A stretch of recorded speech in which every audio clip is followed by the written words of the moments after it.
This is Dateline News and Conversation. Before I introduce my guest tonight and the topic, I'd like to remind everybody and to encourage everybody to subscribe to the Friends of Crimea, Friends of Russia Telegram channel. You can do this by sending an email to the address listed in the credits at the end of this show.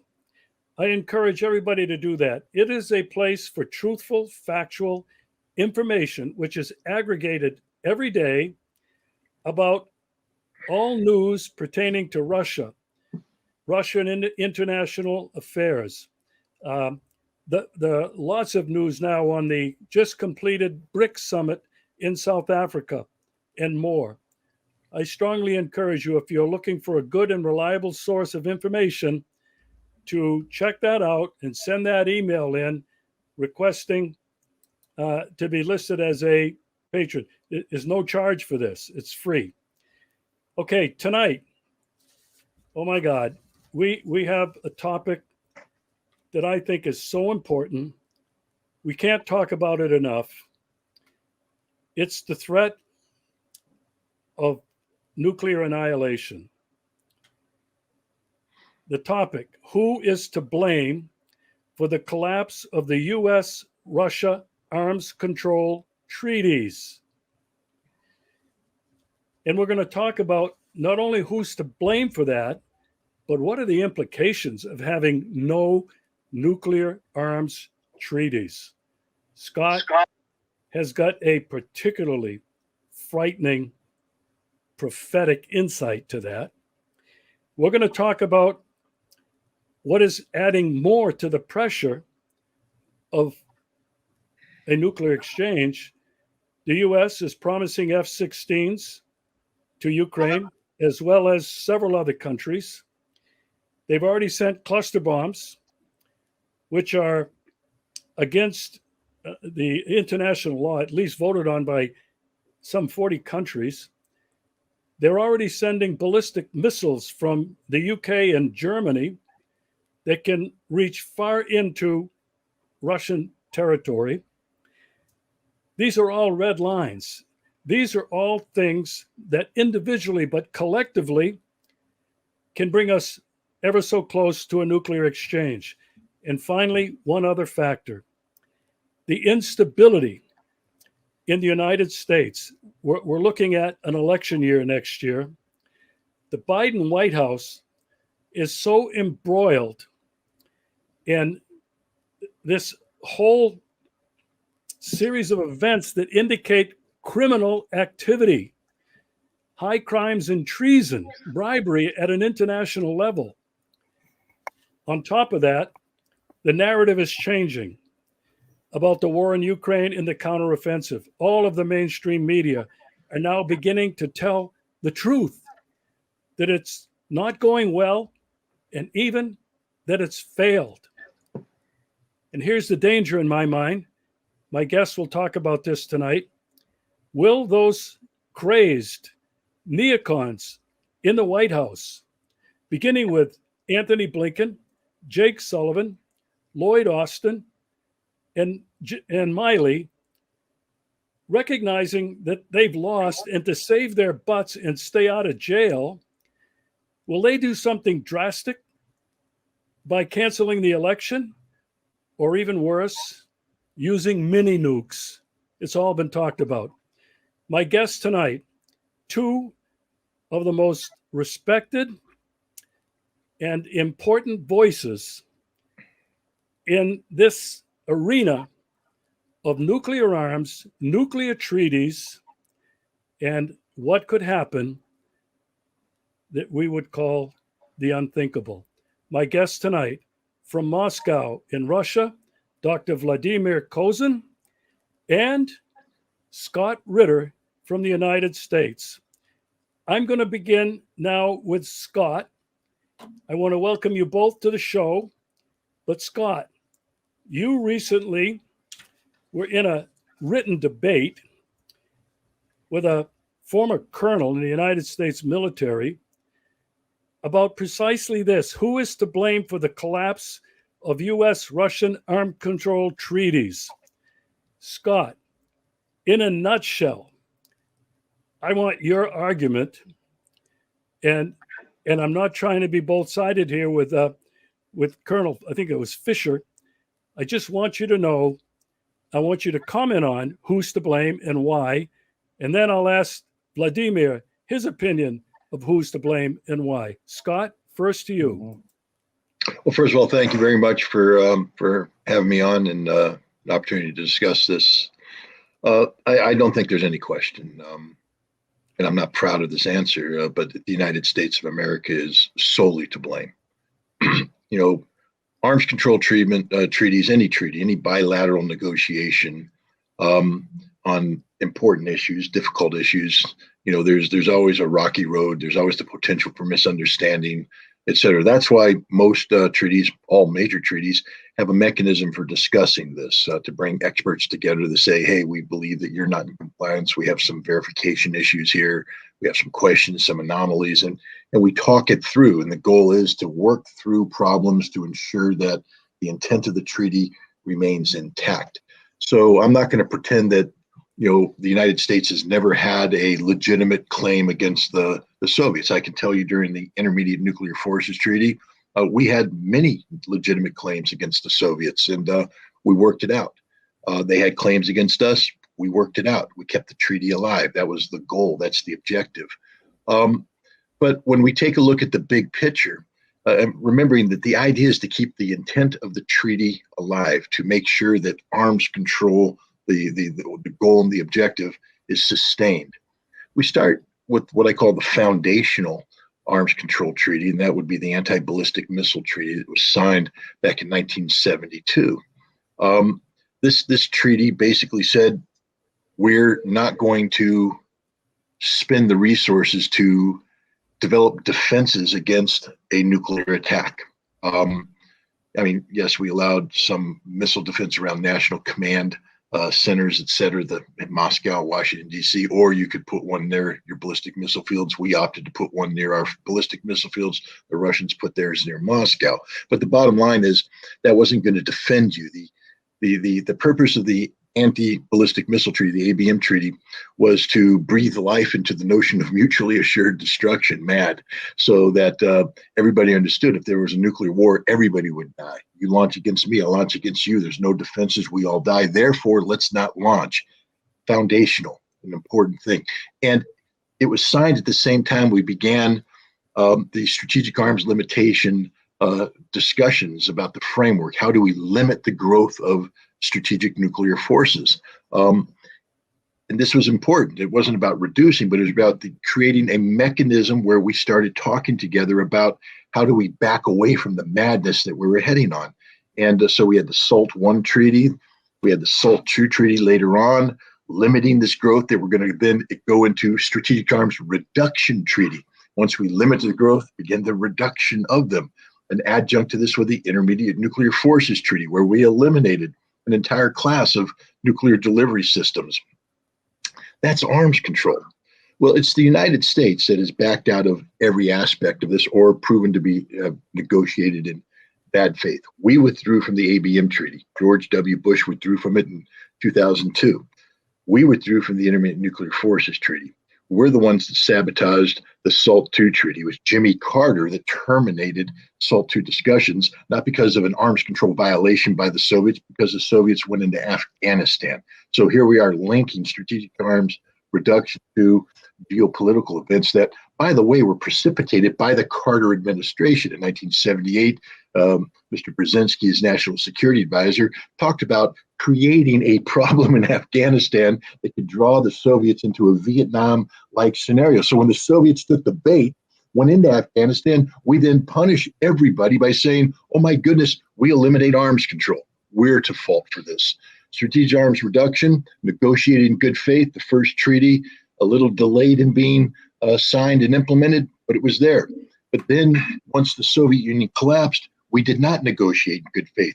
START II never got off the starting block. START III, we never finished negotiating because we stopped treating the Russians seriously. By the time the START mechanism went away, we needed a new one. It's called New START Treaty, 2010. The Russians were waking up to the fact that America was no longer a good negotiating partner. The Russians insisted that New START talk about ballistic missile defense, the anti-ballistic missile treaty, that you couldn't separate the two. Anatoly Antonov was the lead negotiator. He was told by his American counterpart, and Dmitry Medvedev, who was the president of Russia at the time, was told by Barack Obama, we can't do that because the Senate will never ratify such a treaty. But we promise you that if you sign up to New START and we get this treaty off the desk, we will negotiate in good faith that we will solve this anti-ballistic missile problem. I've spoken to Anatoly Antonov about this, and he has said, we did that. Then we came back, and I'm knocking on the door saying, let's talk about ballistic missile defense. And the Americans went, no, we're just not going to talk about it. We lie. That's all we do is lie nowadays. We don't tell the truth about anything. We destroyed all arms control, not just nuclear, but the conventional forces in Europe is a very important treaty. It's one that Colonel Fisher, my counterpart, brought up. He blamed the Russians. And I'm like, how can you possibly blame the Russians for the failure of conventional forces in Europe? Every single point of failure is an American NATO failure. It's not the Russian failure. The thing is, the United States doesn't know how to negotiate in good faith anymore. We approach these negotiations as a mechanism to sustain a unilateral advantage that we had accrued when the Cold War ended. And we want to prevent Russia from being able to raise itself up to be an equal of the United States in the world of strategic nuclear weapons or in conventional forces. We don't believe in reciprocal negotiations anymore because we don't view the Russians as equals. We don't want them to be equals. So our negotiations are only about keeping the Russians down, elevating us. That's not negotiating in good faith. Today, the New START Treaty is going to expire in 2026. Nobody's talking. Why? Because the Russians have said, we can't negotiate with you when you have as your central policy objective the strategic defeat of Russia. The thing that prevents Russia from being strategically defeated is its strategic nuclear deterrence, and we're not going to put that on the table to talk about reducing that when your goal is to destroy us. So change your policy, and then we can start talking. But until that time, we're done. They haven't withdrawn from the treaty, but they've suspended their participation. I don't hold too much hope for arms control to get back on the table anytime soon because the United States has to change fundamentally its approach to arms control. This isn't a Republican problem or a Democrat problem. This is an American problem. It's inherent in the system that we have in place today. Until we change that system, until we change our mindset, I don't think the Russians will sit down with us and have discussions. There's no reason for them to. Well, Scott, thanks for that. That's very sobering. Vladimir, you're sitting over there in Moscow. You've been following all of this for most of your adult career in life. You're an expert on nuclear treaties and nuclear arms. You were in Afghanistan as a diplomat. You have written, I think, 7 books now on these topics. What would your answer be to Scott, or the question that I posed in the beginning, who's to blame for the collapse of U.S.-Russian arms control treaties? Vladimir from Moscow, what are your thoughts? Well, being away from home, I hardly knew the place. I recollect the famous the Beatles pop ensemble song back in the USSR. While staying on the beaches of the Baltic Sea recently in July and August, I nearly have forgotten all my English phrases, especially military vocabulary. But especially swimming in the cold waters of the Baltic Sea, 20 degrees Celsius about plus. But nevertheless, let's try. Well, actually, Scott was right when he openly stated that the USA is to blame. And I second his notion, not because I would like to extend my positive commentary, but simply because I operate with the simple and vivid facts. What are they? There are 15, when we are sitting and talking, there are 15 unresolved issues between Washington and Moscow in arms control. In arms control, half of them are related directly or indirectly to nuclear arms control. Second observation, the United States of America, according to its military strategies, will never debate with the Russians three major items in military hardware. First, naval forces. Second, space-based weapons, especially strike weapons, and missile defense efforts. That's a taboo for Washington to debate these three categories of arms together with the Soviet Union and nowadays with the Russian Federation. What we have got today, we have only two valid US-Russian arms control agreements, not so formidable, but nevertheless are very important as well. They are INC Accord, that's abbreviation, but in full, Incidents at Sea Prevention Agreement, outside territorial waters and above the airspace above it. It's valid.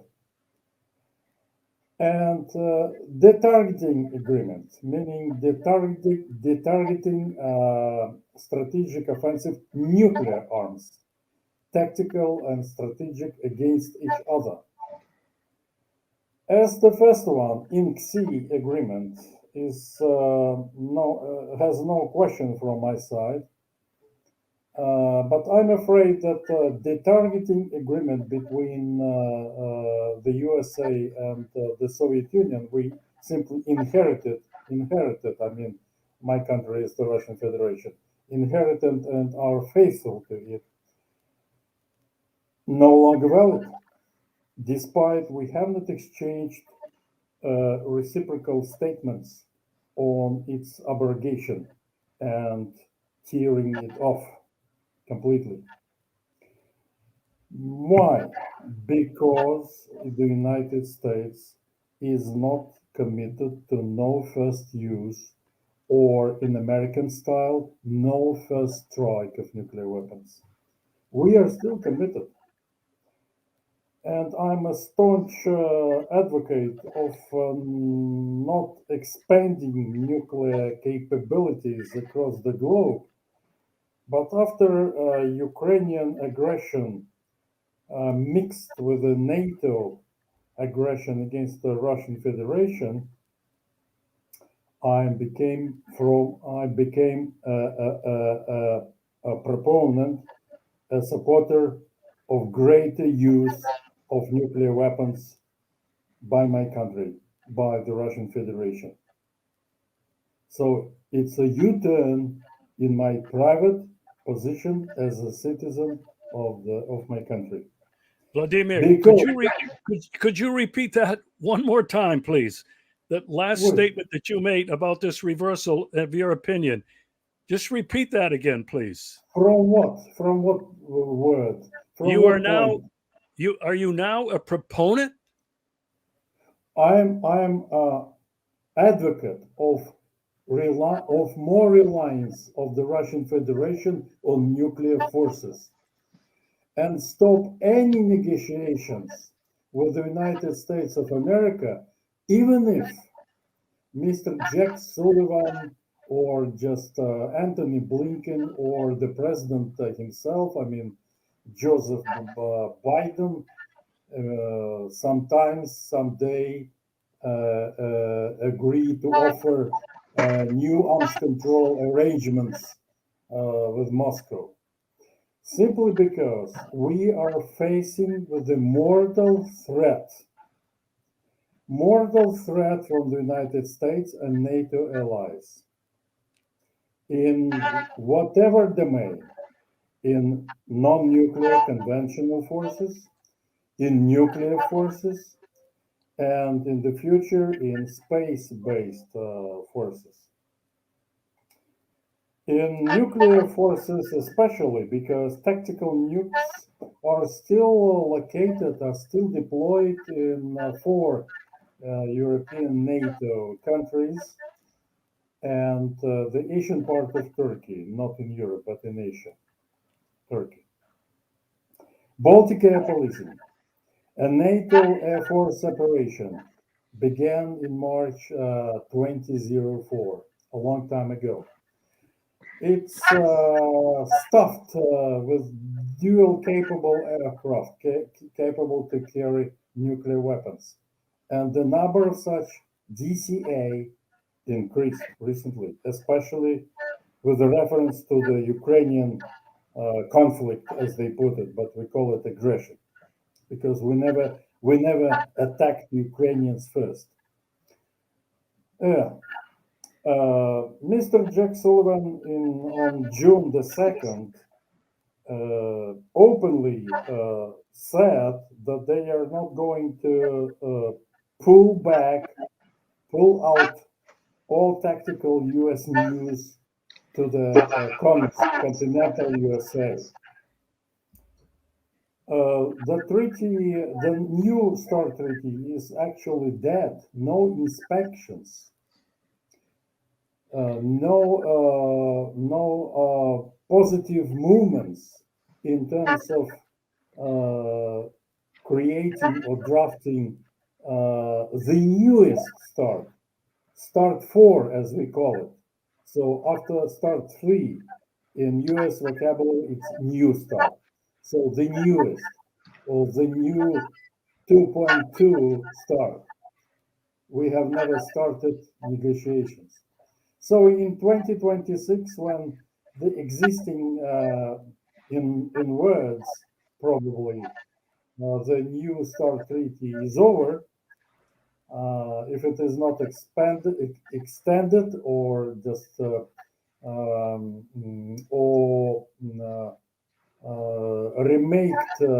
remade by the newest START treaty. So there will be no constraints in terms of strategic nuclear arms downsizing or just controlling.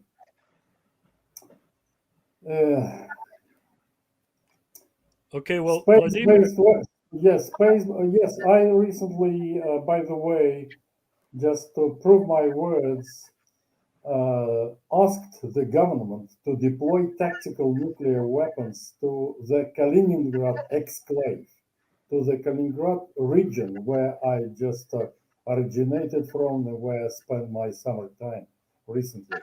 Simply to return it, because before the INF Treaty, Scott knows very well, we have deployed tactical nuclear weapons in this Kaliningrad area.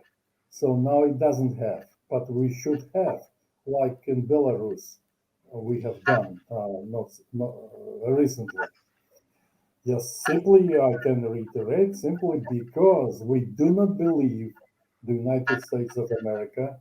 We do not trust the United States of America in arms control and disarmament. And we are afraid about our existence. About our existence. And the bell was clanging many times from Washington, warning us, Russians, be very careful. We would like to destroy you with all our might. I studied all strategies, 6 borrowed from Donald Trump's administration, the same 6 from Joseph Biden's. So altogether, in a big volume, 500 pages. One book is in Russian, the same book is in English. So I would be happy to share with you, and you will see that all contemporary Trumps in the past and Biden's in the present key military strategies of the United States are very hostile to us. We are number one in Trump's period, and we are number two. China is number one enemy of the United States of America. That's it. That's what it has been written in these strategies, word by word. So, what shall I do? Comrades in arms, Regis and Scott, that's honest observation of myself. I'm absolutely sober and in a very good memory and psychologically fit, but I told you what I have said. The situation is extremely dangerous. We have a Russian colloquial saying that it's near the floor. So the level is so reduced that we are just living not in the middle of the room or in the middle of the sky, but we're just close to zero option of trust. We do not honor any arms control agreements, and I don't know when our respective arms controllers will sit them down and draft and forge any positive with a mutual commitments, verifiable treaties on arms control, especially in nuclear arms control. I don't know. There are no any glimpses of hope, and that's causes concern, instability in hearts and minds of all Russians, especially chieftains, our chieftains, military and political. Rest assured what I am telling you. And God bless any future American president who will find the courage and temptation to stretch his firm hand to the hand of ours and to start talks on each 15 unresolved arms control issues, especially in nuclear, because the threat is imminent and it is very dangerous.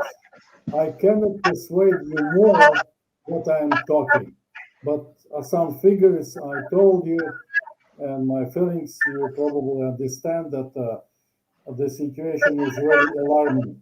If nuclear peacenik Vladimir Kozin is demanding to rely upon nuclear weapons by the Russian Federation much more than we have relied in the past, and disperse our tactical nuclear weapons, not in the continental Russian Federation or in Belarus, our ally, as well as in Kaliningrad as well.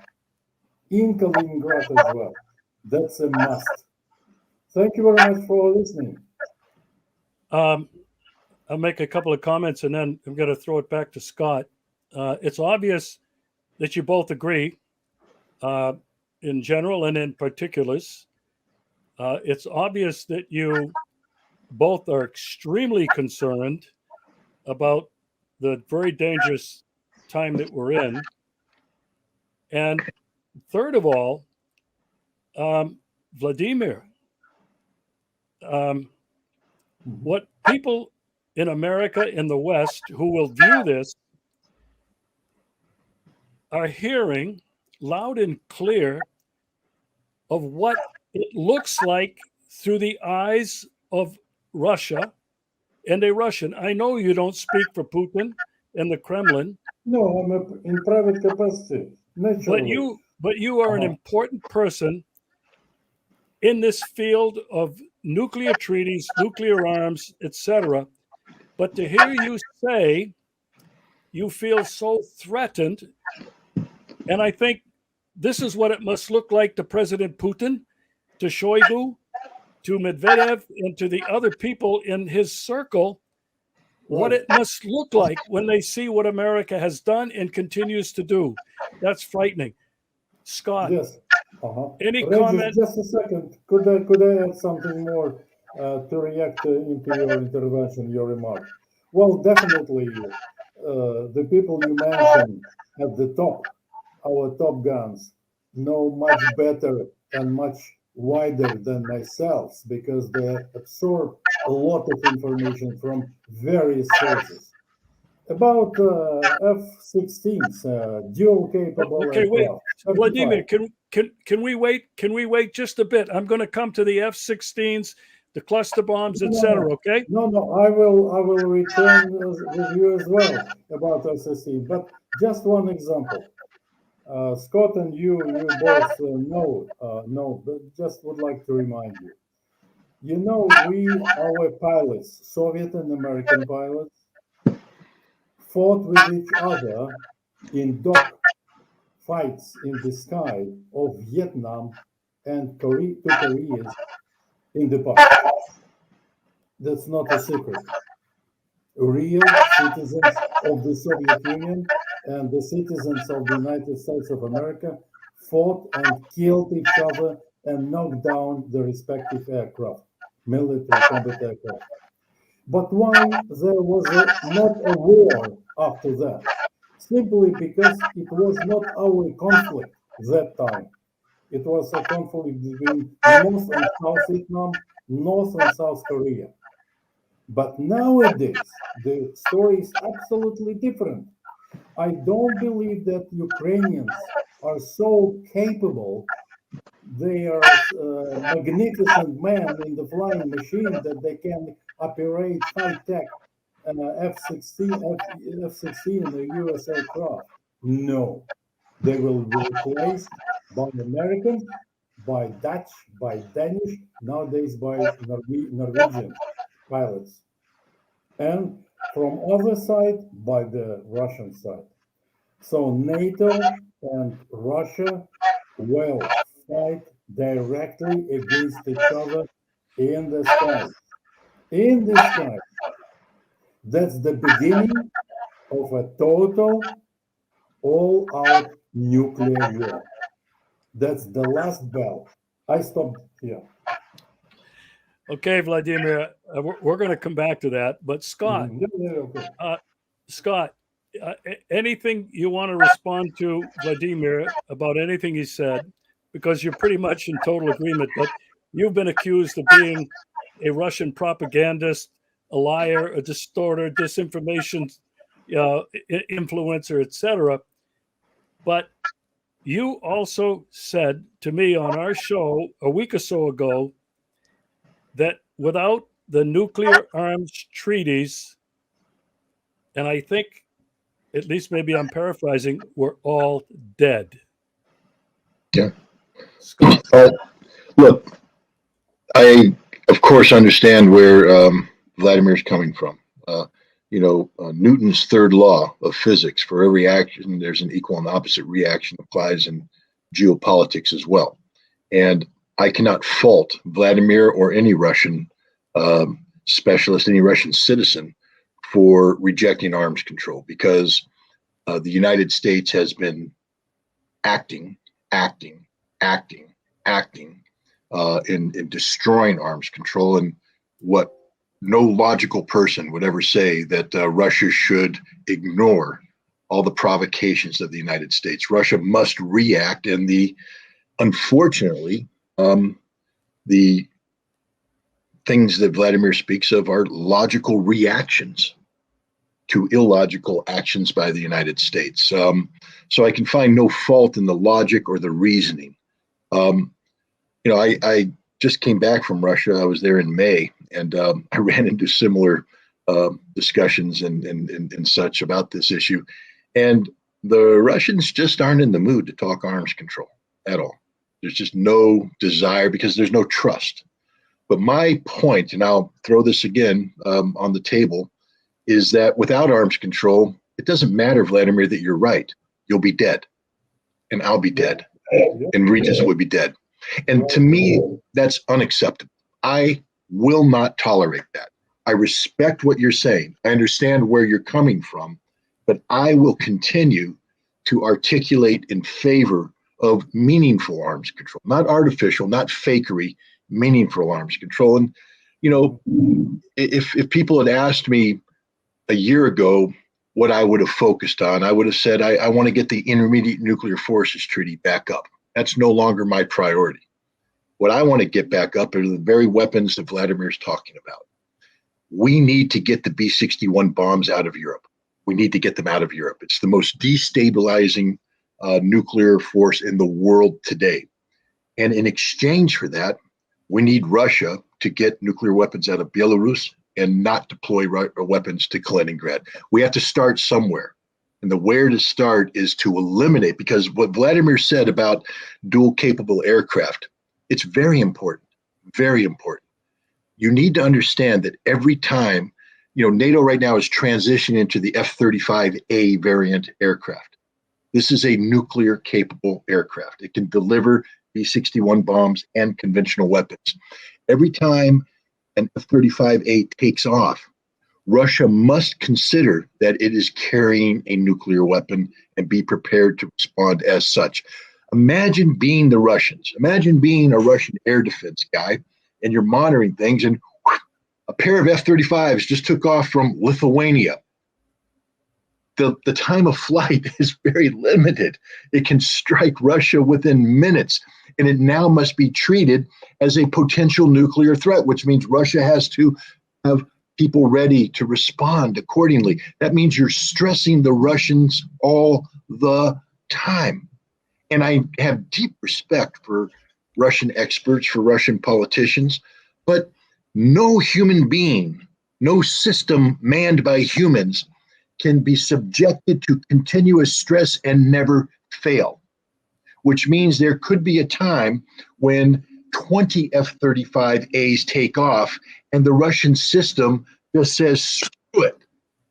We can't accept this threat. We're going to respond.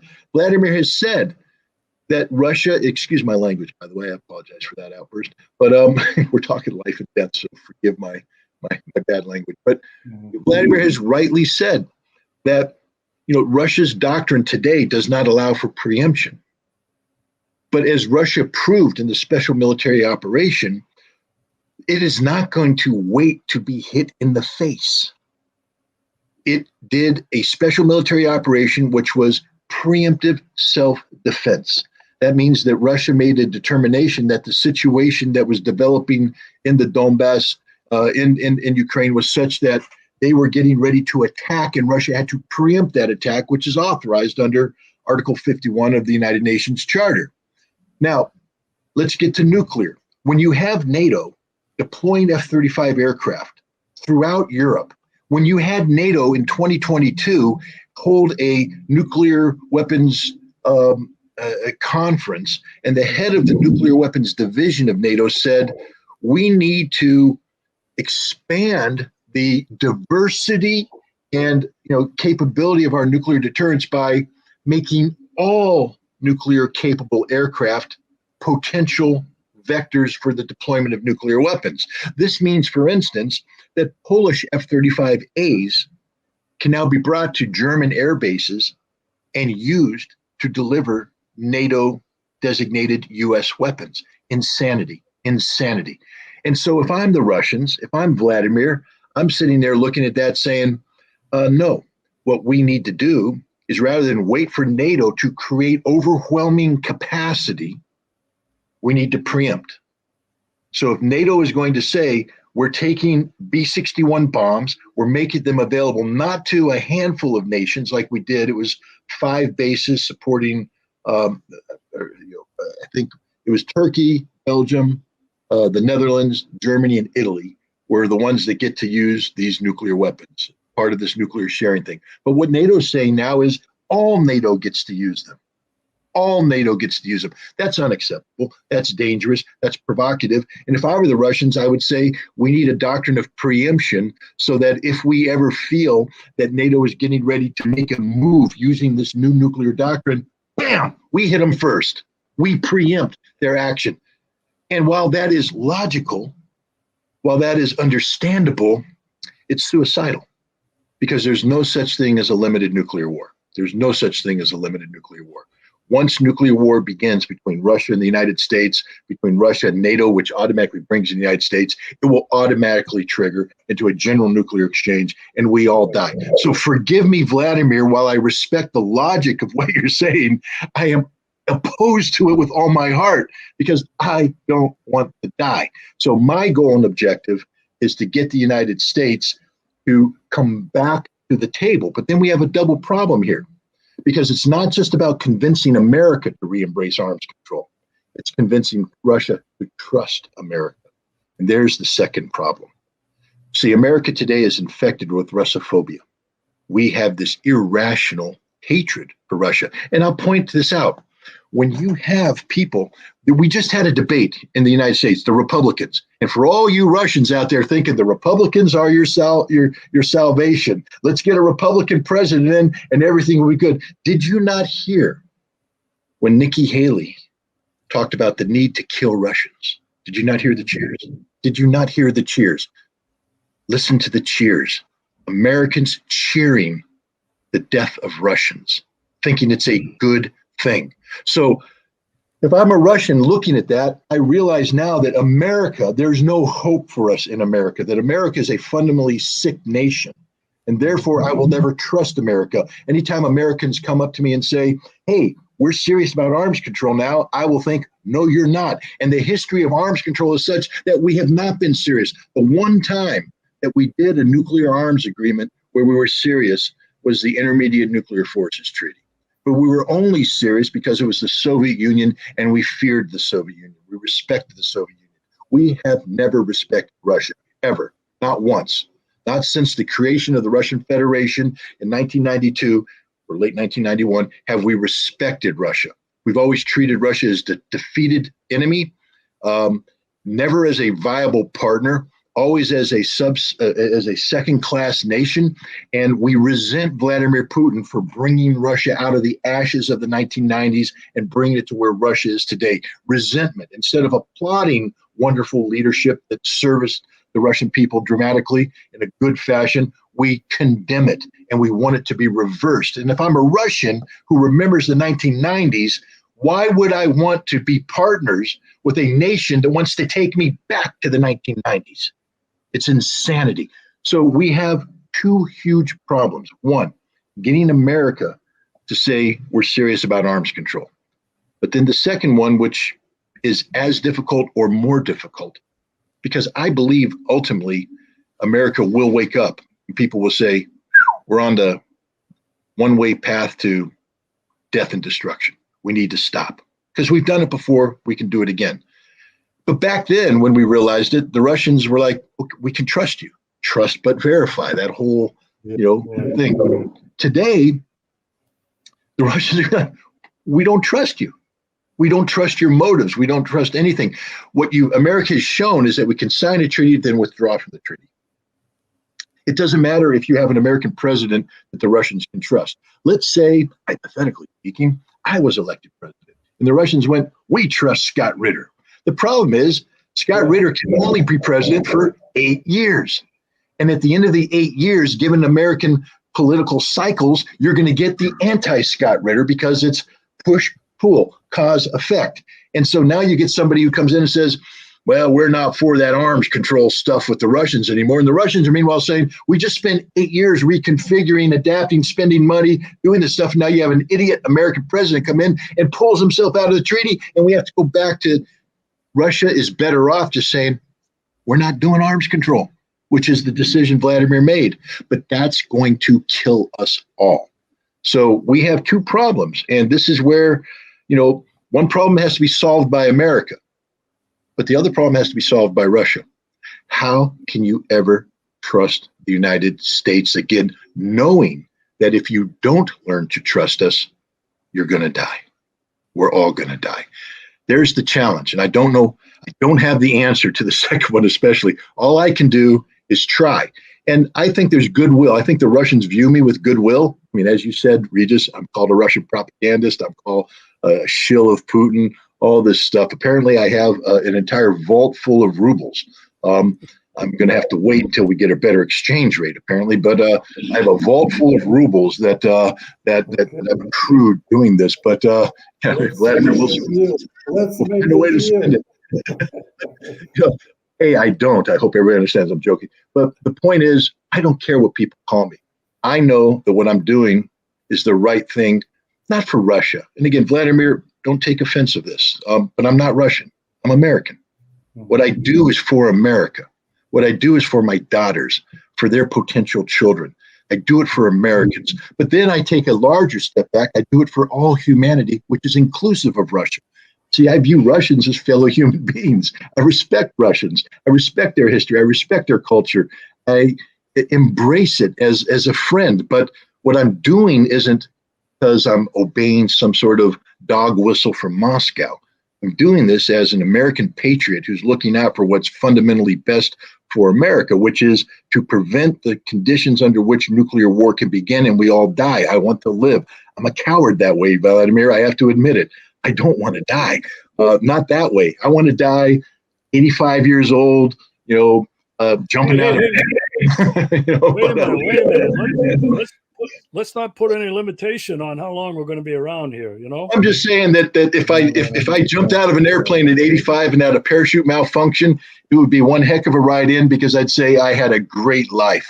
But I don't want to die still with dreams, with hopes, with vision, only to have it annihilated in a nuclear holocaust. I don't want that. So this is why I'm going to do what I do. I respect everything that Vladimir said, but Vladimir, I'm going to oppose you with all of my heart. Not because you're wrong, but because by being right, we all die. I believe we have to find a way to get arms control back on the table, and we have to find a way to get Russia to trust America again. It's not a one-way street. We're not asking Russia to do this alone. We have to make changes so that Russia can learn to trust us. But also, and here's where I think Vladimir and I could actually find common cause. What would, beyond the emotional aspect of trust, I believe that future arms control agreements are going to have to be fundamentally different in structure than they are today. That in order to get Russia back to the table, we have to make it very, very difficult for a nation to withdraw from a treaty. You can't ask Russia to sign a treaty and then to change its nuclear posture only to have an American president say, we're out of here, we're done. We have to make it very difficult, very hard, almost impossible for a nation to withdraw from a treaty through anything short of war. Because we withdrew from the ABM treaty with no reason, none whatsoever. We manufactured a violation to justify our withdrawal from the INF treaty. This M9M729 missile. I respect Russia's need for legitimate national security and to protect secrets, but I'm convinced that if I were an American negotiator and I sat down with the Russians and I said, help me prove that the 9M729 isn't an intermediate nuclear forces capable weapon system, that Russia could do that. I understand there's sensitivities. I understand the things Russia doesn't want to talk about. But I believe Russia tried. They did a demonstration, a side-by-side demonstration with 9M728. They showed the physical similarities between the two missiles. The only thing different was the guidance system and the warhead, which, by the way, in the 729 was bigger, which implies greater weight when attached to a propulsion system of similar capabilities, means the missile will actually fly at a lower range than the other missile. But we didn't even try. We didn't even want to get into this discussion with the Russians. Russians have in the past discussed very sensitive issues. Vladimir, you know this. I know we're not going to talk about it, but in the lead up to the INF treaty, we had conversations with Russians about other things that weren't related to the treaty, and those conversations have remained confidential. So it is possible to have confidential discussions behind the scenes to resolve difficult issues that don't have to go public. But we didn't even go that path. We didn't even try. We rejected it. Why? Because less than a month after we pulled out of the INF treaty, we tested a ground-launched cruise missile from a Mark 41 Aegis Ashore system. Vladimir, you've been involved in arms control.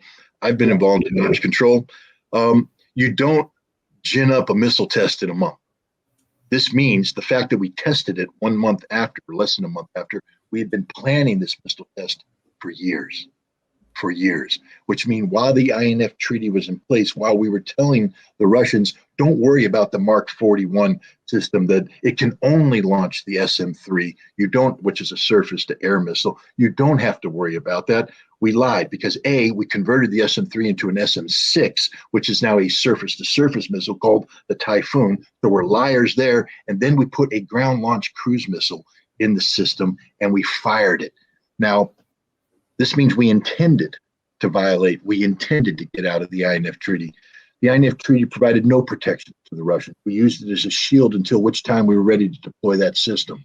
And now we've turned the so-called missile defense systems in Poland and Romania into ballistic missile launch platforms.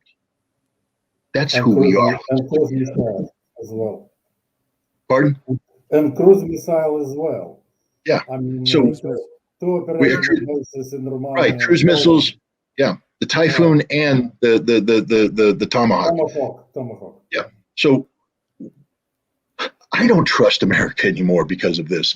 But we can be honest about the failings, about the problems, about what has happened, but we also have to be honest about the consequences. And the consequences are that while Russia is absolutely logically, and from a Russian perspective, it's an imperative that they change their posture because they're confronted with this real threat. But we have to also acknowledge that if we allow this to go unchecked, the end result will probably be a nuclear exchange between our countries that will kill us all. And so I'm going to continue to swim against the current and try and promote arms control, even though I know, Vladimir, you've given up hope on it, and you have every right to have given up hope on it. But I'm not ready to surrender yet because I want my grandchildren to be around. And Vladimir, I know you want your grandchildren to be around too. Right.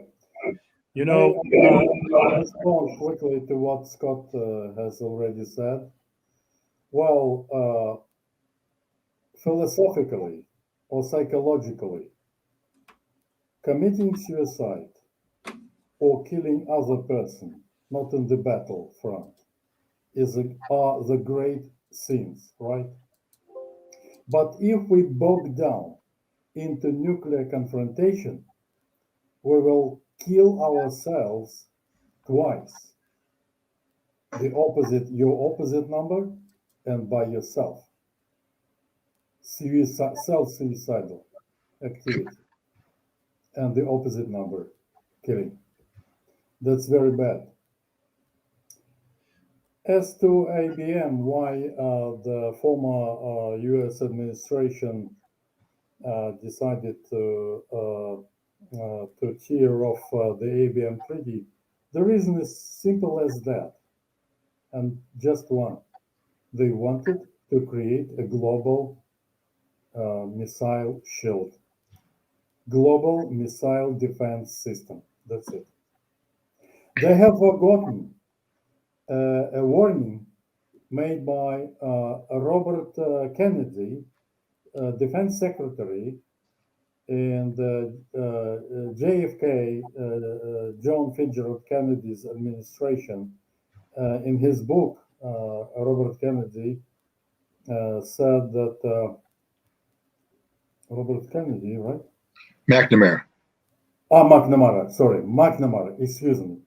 Yes, I'm losing my memory. It's okay. Yeah, we all he know. said, blundering into disaster. If we both, Moscow and Washington, forget the equilibrium of formula, there should be equilibrium between offensive nuclear arms, strategic arms, and defensive nuclear arms. If any of us would like to ruin this formula, this equation, and enhance just one leg, defensive or offensive, it will destroy stability. That would be mutually assured destruction. We were, especially in Gorbachev's time, very active in arms control, you know.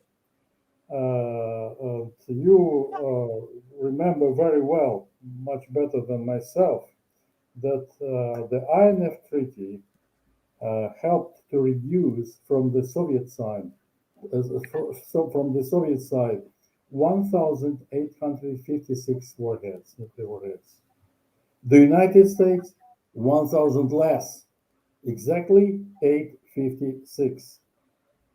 Why Gorbachev has not asked his opposite number if we're just doing this kind of good gesture, good step forward? Why you Americans do not want to remove all the tactical nuclear weapons from Europe? That was the decision, very good. We are not going to deploy tactical nuclear weapons outside the Russian Federation and you. Let's keep them on national territories. So, during this current US administration, it is impossible to talk on any arms control. People are professionally irrelevant to make an approach, I'm sorry, in the upper crust, in the upper level, not on grassroots people or just high caliber professionals like you, Scott, and you, Regis. But during Biden's administration, it is impossible to start any feasible, any balanced, verifiable arms control, even at each on each item out of 15 unresolved issues. And I wish very soberly and straightforwardly, I wish a great failure to Democratic nominee Joseph Biden during upcoming next year presidential election. He is not capable to do this job. He is a warmonger. He is physically and psychologically absolutely unfit. I'm sorry, Mr. Joseph Biden, for being frank with you. Can I ask Vladimir a question, please? Yes, please go ahead. On occasion, I have a conversation with RFK Jr. about Russia, about arms control. And I can promise, I'm going to ask you a question. Now, I promise your answer will be heard by him. You just said you don't want Joe Biden, and I believe there's many Americans who agree with you. RFK Jr. is running to defeat Joe Biden. Not asking you to get involved in American politics, but what would it take for RFK Jr. to win your trust? So that this is a man who believes in the legacy of his uncle, JFK. This is a man who believes in the legacy of his father, Robert Kennedy. He believes in arms control. He believes in peaceful relations. What would it take for President Bobby Kennedy Jr. to win your trust, to convince you that arms control is something that Russia would be willing to do with the United States? He will confront with huge challenges. How to modify your key strategic military strategies. Number one, the first, national security strategy, national defense strategy, nuclear strategy, NPR, nuclear posture review, unclassified version of it, missile defense strategy, and military space strategy, and cyber strategy as well. Can he modify it for these 6 strategies of the United States for the better, flavor, to reconstitute trust amongst Americans and amongst Russians and amongst the rest of the world? And second, I know that each president of the United States, like in the Russian Federation, they have a certain manifesto, a kind of election program, pre-election program, promises, full of promises, what to do, what not to do, etc., including in arms control. His statement, future statement, should be crystal clear crystal clear and respond to each 15 unresolved issue. What we shall tackle first, because together it is impossible. At one go to tackle 15 unresolved issues, it's impossible, you know. Sometimes arms control treaties lasted for 7 years to get the final brush to sign and ratify. So a kind of staged program, what to do at the first place. The first place is nukes, to downsize nuclear weapons, strategic and tactical, including in geographical disposition of tactical nuclear weapons. Second is very dangerous, space-based weapons. Any mistake in space, even innocent, can sparkle the war on Earth, in the world oceans and in the sky. Also important, and the rest. Okay, so now you're Bobby Scott. Kennedy Jr. Just one last follow up. Mm-hmm. I'm Bobby Kennedy Jr. You're Vladimir Putin. I just won the election. I just gave my inauguration speech in which I repeat the platform that I have, the crystal clear platform. I now show up at the White House. I'm in the Oval Office and I pick up the phone. Mm-hmm. What's the first thing I'm going to say about arms control? What's the first thing? Do I talk about, I say, hey, we got to solve this whole thing. I got a lot of work to do here back at home, as you know, but we need to start right now. I want to talk about X. Is it tactical nuclear weapons? Is that the first thing we talk about? Is that the beginning of the journey? Tactical nuclear weapons is a part and parcel of the bigger nuclear weapons, like strategic offensive nuclear arms.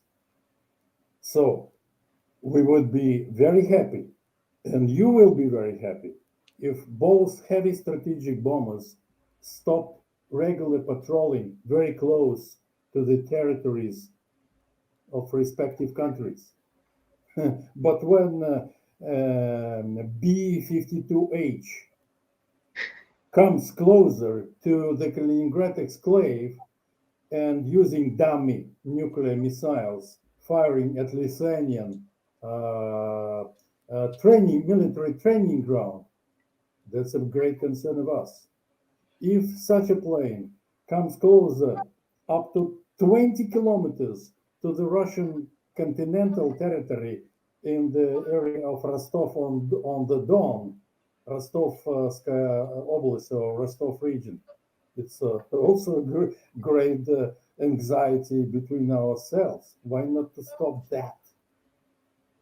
On a mutual basis, not unilaterally, verifiable somehow. So, but what I have told, dear friends, about what I see the starting points in resolving this issue by next US president, or probably next president of the Russian Federation after Putin, or including Putin nowadays, it's my private just ideas. I'm not going to intervene into US domestic or just military affairs. The USA is a sovereign country. We are the same. But there's a kind of a voice in bewilderness or wilderness from my side. But that's my opinion. That's my opinion. Otherwise, I will insist that Russia should never tackle with the United States or NATO countries 7 high-tech, newest perspective weapons like Poseidon, underwater drawing with the nukes, Burevestnik or Skyfall in English, etc., etc. 7 altogether. No, never, because we do not have some of them. We are having.